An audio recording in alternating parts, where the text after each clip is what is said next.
¿Era Franco un racista, islamófobo, anti-inmigración y de Vox? Vamos a verlo. Después de recibir la llave de oro de la población, saluda a los concejales del ayuntamiento de la capital. La hermandad entre la población de color y la blanca se hace evidente en la unidad de entusiasmo y fervor patrióticos. En este acto de auténtica afirmación española, los jóvenes estudiantes exhiben su buen humor en el cortejo al que se han sumado con sus pintorescos atavíos las bellezas de la localidad. Indistintamente, alumnos blancos o de color reciben enseñanza en las aulas. España jamás ha admitido la discriminación racial, con auténtico sentido cristiano. Una comarca sanísima, donde el grupo escolar alberga multitud de niños blancos y de color, indistintamente. Los pequeños alumnos van declamando poesías de salutación que el ministro escucha con visible complacencia. Las niñas morenitas recitan largamente su tirada de versos que encierran palabras afectuosas y el sentir de toda la población. El capítulo de la enseñanza ocupa lugar importante. En el Instituto La Salle penetramos en las aulas y en los talleres, donde africanos y europeos se capacitan para un oficio artesano.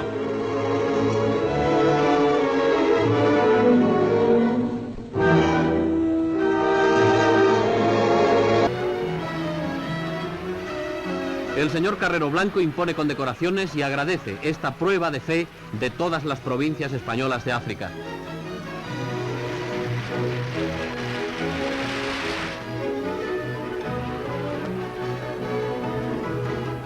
España atiende la sanidad de la provincia con hospitales dotados de cuantos elementos son necesarios. Donde el señor Carrero Blanco recuerda que el presupuesto de la región es de unos 367 millones y representa una media de 1.835 pesetas por habitante. Los demás españoles no llegan más que a 1.800. La Ley de Organización y Régimen Jurídico de las Provincias Africanas os dio la plena capacitación civil y los mismos derechos de las demás provincias españolas. Pero en razón de especiales circunstancias, os ha colocado en el orden económico en situación de positiva ventaja. Como dijo el ministro, España ha tenido siempre una postura perfectamente clara. El anticolonialismo no va con ella porque nunca ha ejercido el colonialismo en sus territorios africanos. En el aspecto religioso se ha conseguido que la casi totalidad de los españoles de color, de menos de 40 años, habitantes en provincias africanas, sean cristianos. Un grupo electrógeno asegura la autonomía de la emisora. En el estudio, unas guapas presentadoras actúan en los correspondientes espacios. La televisión ha sido acogida con interés y entusiasmo por la población guineana. Y bien lo demuestran concentrándose en aquellos lugares en los que hay instalados reflectores con el fin de seguir los programas. Es la televisión en Guinea otro enlace espiritual con España y supone para la futura nueva nación un signo evidente de progreso. Llegan 6 muchachos de las provincias ecuatoriales españolas, invitados por la Organización Juvenil y la Dirección General de Plazas y Provincias Africanas. Constituyen el núcleo inicial del intercambio entre las juventudes españolas de África y las peninsulares. Sus camaradas de Madrid les reciben cordialmente. En el lago de la Casa de Campo unifican el esfuerzo de los remos los dos muchachos, el de color y el blanco, en un símbolo de sincera y efectiva fraternidad.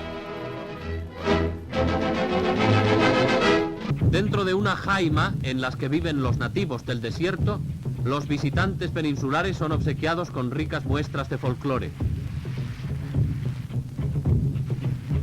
Los saharianos se distinguen por su hombría de bien y por los caracteres afables y generosos de su hospitalidad. De esta escuela salen los alumnos capacitados para estudios superiores.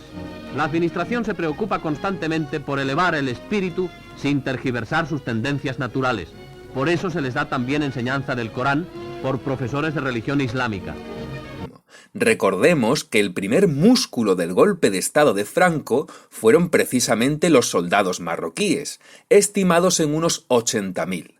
Muchos españoles, sobre todo del mundo rural, como mis propios bisabuelos, vieron por primera vez en sus vidas a un africano cuando Franco los trajo a España en la Guerra Civil. Además, les dio el DNI español también a los saharauis, es decir, Franco también protagonizó la primera nacionalización masiva de musulmanes en España. Cuando Franco convirtió a Guinea Ecuatorial en provincia, guineanos negros vinieron a España a ocupar un asiento en las Cortes franquistas. Franco consiguió que hubiera por primera vez en la historia de España personas de raza negra en las Cortes. Y no solo eso, sino que tiene el récord de mayor cantidad de negros hasta ahora. Fue precisamente el inclusivísimo Franco, caudillo de Marruecos, quien ensalzó la hermandad entre españoles y marroquíes durante la Guerra Civil, mientras las milicias republicanas catalanas iban a luchar en contra de los fascistas marroquíes que iban violando y que iban en contra de la civilización. Fascistas apoyando la entrada de marroquíes en España e izquierdistas promoviendo matarlos, el mundo al revés de cómo nos lo habían contado. Sin embargo, no hay que ser triunfalistas porque esta realidad tiene una más oscura cara B. En la colonia de Guinea Ecuatorial existía un supremacismo no tanto racial como cultural, es decir, la cultura española se consideraba claramente superior a la indígena, la cual, al ser tribal, era vista como atrasada y necesitaba de la tutela española para ponerse al día. Es por ello que dividieron a la población entre emancipados y no emancipados. Los no emancipados eran considerados en parte como menores de edad, de hecho, no podían comprar alcohol ni optar a tener permiso de armas. Además, se les limitaba el tamaño de sus explotaciones agrícolas y tenían varias restricciones del derecho a la propiedad. Y en 1938 se introdujo la obligatoriedad de los no emancipados de trabajar 40 días al año para hacer, fundamentalmente, obras públicas, aunque también se incluían explotaciones privadas. Aparte, se les aplicaba la ley de vagos y maleantes a los que no trabajaban. Todas las contrataciones de personal tenían al Estado como intermediario, aunque muchos buscaban autonomía siendo pequeños explotadores. Los emancipados, por el contrario, eran los que se habían adaptado a la cultura española, habían asumido unos costes económicos por bautizarse, etc., se habían hecho católicos, sabían hablar español, tenían una educación, etc. Aunque muy pocos llegaron a estudiar en la universidad en la península, Guinea Ecuatorial tenía la alfabetización más alta de África. Este tipo de discriminaciones estuvieron vigentes hasta que Guinea se convirtió en provincia. La población saharaui no vivió bajo un régimen tan paternalista. Estas medidas, aunque claramente discriminatorias, tienen también sus matices. Los negros estaban menos escolarizados que los peninsulares e iban mucho menos a la universidad. Pero antes de la colonización, los indígenas no tenían ningún sistema educativo más allá de la enseñanza tribal de padres a hijos, por lo que había 0 universitarios. Los no emancipados no podían beber alcohol ni comprar armas de fuego, pero antes de la colonización no tenían alcohol ni armas de fuego. La élite blanca vivía con una renta per cápita muy superior a la de los negros, pero antes de la colonización la renta era 0, porque no había moneda y la economía era de subsistencia, aunque muchas tribus conservaban esa tendencia durante la colonización, y ello también hacía bajar aún más la cantidad de renta en las estadísticas. Mientras, una parte de los blancos de Guinea eran muy ricos, pero no solo mucho más ricos que los nativos, sino mucho más ricos que los obreros españoles también. Muchas personas no estaban preocupadas tanto por determinado tipo de derechos como por la paz o la estabilidad y poder alimentar a sus hijos y a ellos mismos. La colonización de África trajo grandes calamidades. Sin embargo, muchísimos africanos se han occidentalizado en multitud de aspectos y han abandonado la vida tribal a la que no parecen querer volver. Hoy se habla mucho de preservar las culturas ancestrales, pero recordemos que el progreso humano a lo largo de la historia se ha dado precisamente dejando atrás unas culturas en favor de otras. De lo contrario, no habríamos salido de las sociedades tribales por preservar nuestra cultura. Digo esto porque hoy lo de colonial, sin ningún tipo de matiz, se ha puesto muy de moda, y la descolonización de África fue un total desastre que se hizo para que Estados Unidos pudiera tener más acceso a una África monopolizada por Europa. Durante la colonización, el poder europeo era neutral en las cuestiones tribales, es decir, por lo general no favorecía a unas en detrimento de otras. Al obtener las independencias, varias tribus rivales quedan regidas bajo un mismo estado, y cuando una de esas tribus alcanza el poder, aplasta a las demás. Y esto fue lo que ocurrió también en Guinea Ecuatorial. Y esta es una de las razones por las cuales la libertad le sigue quedando muy lejos. Claro que la colonización también tenía sus barbaridades, y muchas, por supuesto, sino que se lo digan a las víctimas de los campos de concentración ingleses en Kenia. Aunque Franco endureció determinadas leyes, también hay que tener en cuenta que fue continuista de un colonialismo heredado y que se mantuvo también durante la idealizada Segunda República. En los apartados positivos hay que decir que ya había centros educativos o concejalías para los nativos de las colonias antes del franquismo. En cuanto a la seguridad social, durante el franquismo fue bastante arcaica, sobre todo en el mundo rural español, y la gente más humilde tenía que recurrir a la caridad. Durante la mayor parte del franquismo, que además sufría un bloqueo por parte de Estados Unidos y Europa, el mundo rural español era tanto más pobre que Marruecos, y la reconstrucción de la posguerra tardó muchísimo en llegar. Mucha gente murió de tifus o tuberculosis. Aunque las colonias tuvieron la ventaja de sufrir pocos estragos en la guerra civil y su tardía reconstrucción, no fueron transformadas en provincias hasta el final del régimen franquista, y solo fue por el proceso de descolonización africana urdido por la ONU. Hasta entonces habían sido colonias. Franco solo visitó una vez el Sáhara y jamás fue a Guinea Ecuatorial, de lo que se puede deducir que no mostraba demasiado interés por ellas. El colonialismo en África tiene más matices que van mucho más allá de los meros colonizadores malos y los colonizados buenos y víctimas, una visión que no tiene nada de histórica sino más bien caricaturesca.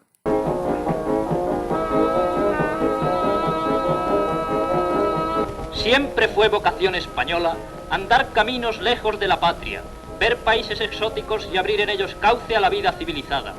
Como vivero de estas tradiciones, hoy nos quedan en el África ecuatorial las posesiones del Golfo de Guinea, en donde continúan activas y fecundas nuestras viejas virtudes colonizadoras. La colonización supone mantener una lucha incruenta pero permanente contra las atrasadas costumbres de los pueblos vírgenes. Guinea es un ejemplo a este respecto. Yendo por los poblados es fácil presenciar los baleles indígenas, que expresan muchas veces creencias extravagantes y absurdas supersticiones. Contemplando estas danzas se adquiere una noción aproximada de la atracción que para sus intérpretes aún conserva la vida primitiva. Sin embargo, en contraste con tan rudas escenas, surgen otras que manifiestan la gran transformación que la presencia de España ha producido en estas tierras. La mano bienhechora de la Iglesia va extendiendo la doctrina católica. Cada día es mayor el número de templos que se levantan y cada día aumentan los fieles que a ellos acuden. Y es porque en la vanguardia de nuestra empresa colonial marchan los misioneros a la manera clásica, como en los viejos tiempos en América. Secundando esta obra, blancas tocas monjiles se afanan por mejorar la condición de la mujer, siempre menospreciada en los pueblos primitivos. Las niñas y las muchachas de Guinea también tienen escuelas donde acudir, también pueden adquirir una educación que las permita redimirse de su oscuro destino. Frente al desamparo de otros tiempos en que las mujeres eran consideradas casi como esclavas, se alza hoy la protección y el cariño de nuestras abnegadas religiosas que han venido para dignificarlas y para colocarlas en el puesto que les corresponde como compañeras del hombre y creadoras de la familia. Hombres y mujeres hacen la compra, pero a la hora de llevársela a casa, son ellas las que cargan. Bajo su aparente debilidad femenina se esconde un recio temple, una ardorosa vocación que las impulsa a ofrecer su vida en beneficio de todos los necesitados, de aquellos que padecen del cuerpo y del espíritu. Por eso, recordar su piadoso sacrificio es el mejor elogio que podemos hacerles.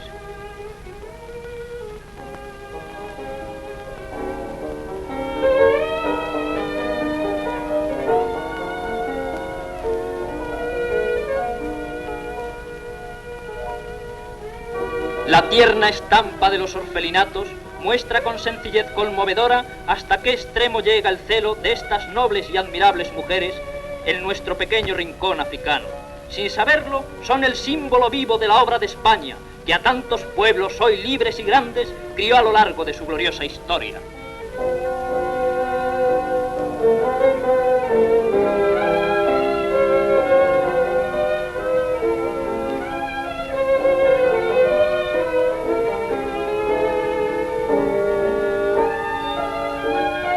La obra de las misiones no se reduce a hacer apostolado de la fe, sino que alcanza una extensión y una complejidad aún superiores. En los centros docentes misionales se realiza una auténtica labor de civilización. A ellos van los indígenas a aprender los primeros elementos de nuestra cultura. Su gran disposición natural les hace asimilar con rapidez todas las enseñanzas y permite obtener excelentes resultados.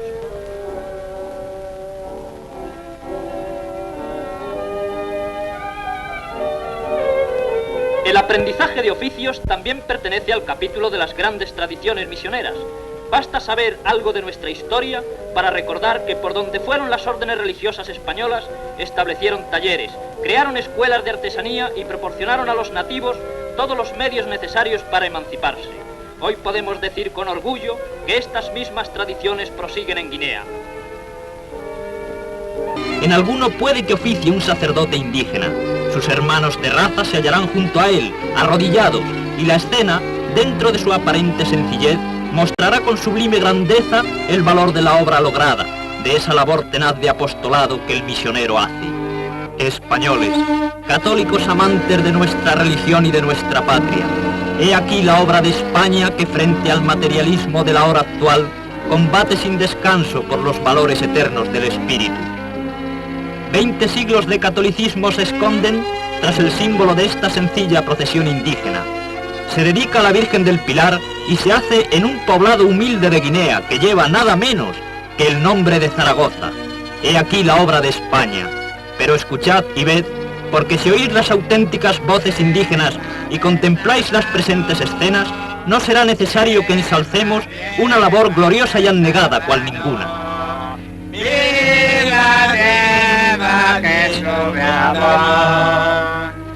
Las misiones de España son las avanzadillas de nuestro imperio espiritual en el mundo. Una prueba de que la vida en estas latitudes no es tan desagradable, la tenemos contemplando estos planos. En Guinea se celebran partidos de fútbol. Los indígenas han aprendido pronto la técnica del juego y ponen gran entusiasmo en sus competiciones deportivas. Asimismo, los indígenas practican otros muchos deportes. Y siempre satisface saber que es obra nuestra esta incorporación de los hombres de bronce a la cultura física, que es al fin y al cabo cultura europea. Un pequeño ferrocarril movido por gasoil contribuye eficazmente al transporte de 200 toneladas diarias. En Etembue, la producción de traviesas viene a ser de 1000 al día. En la explotación trabajan más de 700 indígenas, braceros y especialistas. Los granos recolectados son sometidos a las operaciones de secado y selección. Durante el año 1961, la cosecha de aceite de Río Muni ascendió a más de 2,5 millones de kilos y 2 millones de palmiste. La fábrica de Sokoke produce ya 6.000 kilos de banga por hora, de los 12.000 para los que ha sido proyectada. Cuando un indígena quiere vender cualquier producto, va a la administración territorial para que se lo pesen y lo tasen. También en ella se verifica cada 30 días la recogida del caucho, que el Estado compra por intermedio de sus representantes. De todos los poblados acuden numerosas caravanas para hacer su entrega, y el administrador, secundado por sus ayudantes, hace los pagos con arreglo al precio que rige en la colonia para esta materia prima. El administrador territorial recorre con frecuencia su demarcación. Acompañado de los cargadores, camina por la selva, utilizando muchas veces las veredas pamues, pues no siempre su ruta coincide con alguna carretera. A estos hombres enérgicos y activos se deben muchas de las carreteras que hoy existen en nuestra colonia. Es justo consignarlo así y elogiar su labor, ya que desarrollarla no es cosa fácil. También es justo reconocer la aportación que prestan los indígenas. Cada poblado se encarga de reparar la porción de carretera que pasa dentro de sus límites, y con frecuencia se realiza el chapeo, es decir, la limpieza de las hierbas y de la maleza que debido a la extraordinaria fertilidad del suelo constantemente invaden el trayecto.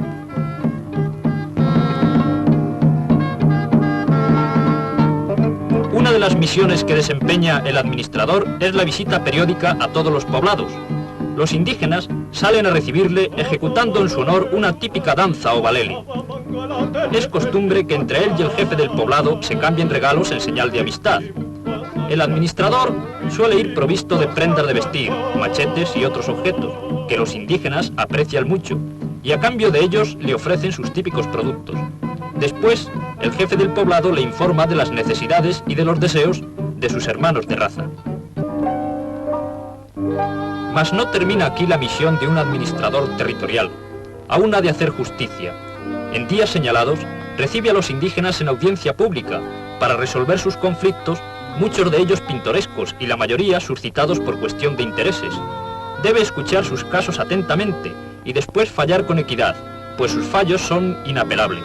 La ibanga corisqueña, bailada por las mujeres de la isla, nos muestra lo ceremonioso de su ritmo y a la vez sirve para confirmarnos la fama de guapas chicas que tienen las mozas de esta comarca.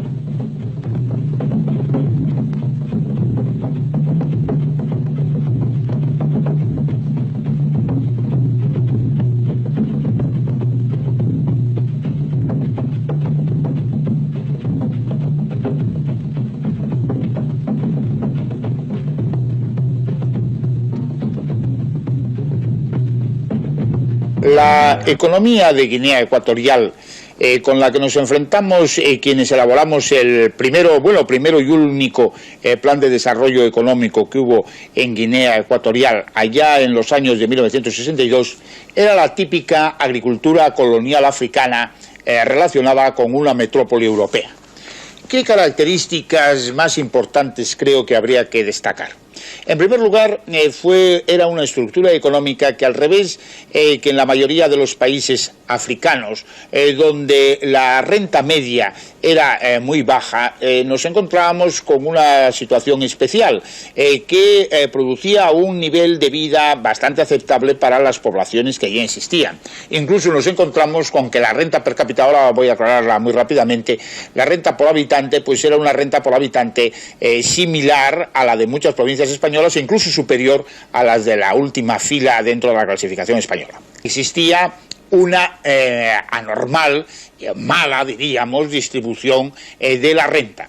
Esto es, que un conjunto de grupos vinculados a las tres actividades fundamentales entonces, el cacao, el café y la madera, recibían un porcentaje muy grande de las rentas. De la isla de Santa Isabel, esa isla no tenía trabajadores bubis, prácticamente no había mano de obra bubi, y disponía de una economía basada en el cacao muy importante, pero explotada con mano de obra procedente de Biafra. La finca tenía mucho rendimiento. En aquel momento los nigerianos, teniendo 20 nigerianos a 25 nigerianos, te rinde mucho. Porque esos señores trabajaban 8 horas. El principal cambio que se produce después de la provincialización es que los gobernadores civiles pasan a ser nativos. Antes eran españoles, luego pasan a ser guineanos. Realmente no puede concebirse que los guineanos fuéramos ciudadanos de segunda división. Ahora bien, hay que tener en cuenta que hasta poco antes de la independencia, para que un guineano pudiese venir a España necesitaba un salvoconducto especial, a veces el pasaporte. En medio de todas estas circunstancias, el afán principal de aquel plan de desarrollo fue que la acción del Estado español allí sirviese para compensar esta fuga de fondos que a través de los canales privados desaparecía de Guinea Ecuatorial y por lo tanto que los servicios públicos sirviesen para compensar el conjunto de situaciones que habían surgido a lo largo de muchísimos años de situación económica colonial dentro del mecanismo de Guinea Ecuatorial. A pesar de todo esto, sí se difundió la renta lo suficiente como para que las comunidades indígenas tuviesen una renta por encima de la normal africana. La gente ha encontrado en nosotros, en el Partido del Progreso, que España volverá a ser su compañero de camino. La gente me dice, yo me afilio a tu partido porque dices que España volverá. Yo cada vez que hablo de esto, lo hablo con mucha emoción. Y a lo largo de 4 años, desde el 92 hasta el 96, que estuve implantando el Partido del Progreso, en 5 meses teníamos 60.000 afiliados, unos habitantes, unos 700.000 habitantes. Nosotros teníamos ya 60.000 afiliados con el mensaje, España volverá. Bueno, el mensaje sigue ahí y sigue encarnándose en el Partido del Progreso. Queremos hacerlo real. Y como queremos hacerlo real, por eso tenemos la alegría de empezar desde España como un mensaje claro de que con nosotros España volverá a estar y ser lo que Guinea espera. No acaban de comprender qué quiere este pueblo guineano que nace de una colonización perfecta, que se ha hundido en una descolonización desesperada y de enfado, y que está permanentemente diciendo, queremos conectar de nuevo con eso que fuimos. Es muy importante pensar que el pueblo guineano necesita, y dice, cuando vuelven los españoles, que eran el signo del desarrollo, el signo del avance hacia el futuro y el signo de la grandeza que un país pequeño, pero que puede ser terriblemente grande en sus hechos y en su realidad humana. Guinea necesita eso, que vuelvan los españoles a ayudarnos a hacer el camino hacia el desarrollo, la libertad y la democracia. Lo que fue esa colonia, esas provincias y esa autonomía, nos gustaría que culminase en algo mucho más bonito que en esta dictadura en la que hemos ido a acabar. España tiene, lo sabe todo el mundo, lo sabe cualquier país que visitamos y sobre todo lo sabe Guinea Ecuatorial. España tiene un papel clave en lo que es esa transición que estamos deseando en Guinea Ecuatorial. Pero hay una parte muy importante de ese pueblo que tiene nostalgia de lo que fue la provincia, la autonomía, y pensaban que la independencia iba a ser algo mucho más bonito que lo que al final ha resultado. Bueno, decías que eras de Guinea Ecuatorial y dices, ¡ah, qué bien! ¿Y dónde está? Las dos últimas colonias que tuvo España fue Cuba y Filipinas. O sea, Guinea Ecuatorial no pintaba nada, no se hablaba de Guinea Ecuatorial en los libros. Y ahí estamos, con la gara del Bantú, sometiéndonos, y con lo cristiano católico sometiendo. Ahí estamos. Y no podemos seguir así, 50 años y no veo luz. Esa independencia todavía no la hemos conseguido. Yo no digo que me vine, fui traído a España como becario de la administración colonial. Y entonces llegué a España pues el 28 de septiembre del año 68, o sea, 2 semanas antes de que fuera proclamada la independencia de Guinea Ecuatorial. Cuando yo trabajaba de obrero, no pasaba nada, soldador te cogen. Pero cuando ya terminé sociología, recuerdo el primer golpe duro, jefe de ventas para una empresa de artes gráficas, y ponen enviar currículum. Hostia, pues perdona, pero nosotros no pensábamos que usted fuera un negro. No le podemos dar la plaza. Entonces fui a Guinea, después de casi 24 años, me hicieron los rituales como un hijo pródigo que había vuelto, y me dijeron que a partir de ahora que yo volviera a España y que no tuviera miedo a nada. Yo creo que es importante en la parte que le toca a España que de alguna manera algún día nos pida perdón. Sigo esperándolo. Que digan, oye, perdona por aquello. Para Guinea, como que a ver si despertamos un poco de ese sueño eterno en el que esperamos que algún día alguien vendrá a resolver nuestro problema. No, cariño, ya eres un Estado independiente, ponte las pilas y hazte las cosas. Y yo me siento como mujer, y creo que muchas también, como que los 50 años han sido una tomadura de pelo. En España, el hecho de ser negra ya directamente no se te puede considerar como española. Entonces, así es como he crecido. En Guinea me viene a pasar un poco lo mismo, ¿no? Y es porque, claro, yo al hablar se me nota el acento español. Entonces ya también ahí te ven como la españolita. Entonces, bueno, he aprendido a ser una ciudadana del mundo. Si es que tienen esas relaciones con los países latinoamericanos, ¿por qué no tienen esa misma relación con Guinea Ecuatorial? Aunque sea solo sea por compartir lengua, ¿no? Para nosotros hoy en día, para gente como yo, la independencia es un reto. Hay una independencia política, pero el concepto de independencia tiene mucho que ver con el bienestar. No disfrutaban de todo lo que necesitaban.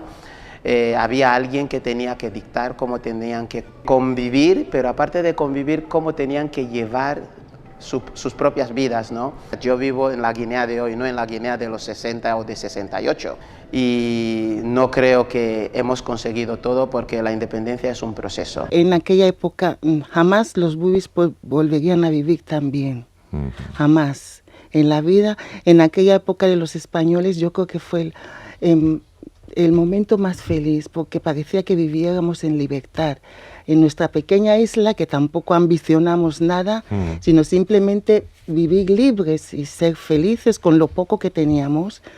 Desde ese momento que se fueron los españoles, ahí empezó nuestro drama. Los recuerdos que tengo yo personalmente de España y lo que me transmitieron mis antepasados es que es un Estado respetuoso con nosotros, entraron, convivieron con el pueblo saharaui, nunca nos quitaron ni las armas que tienen los beduinos, ni nuestras propiedades, ni intervinieron en nuestra forma de vida, ni nos impidieron practicar nuestra religión. Cuando Iniesta mete el gol en Sudáfrica, separa el país, separa Guinea.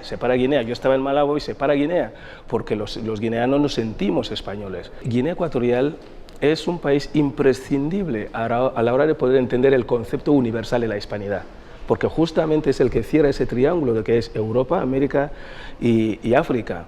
50 años, alguien puede pensar que es una eternidad. Yo no cambiaría nada, yo mejoraría. Es decir, a partir de ahora, hagamos un paso más, conozcámonos, démonos esa oportunidad que nos la merecemos.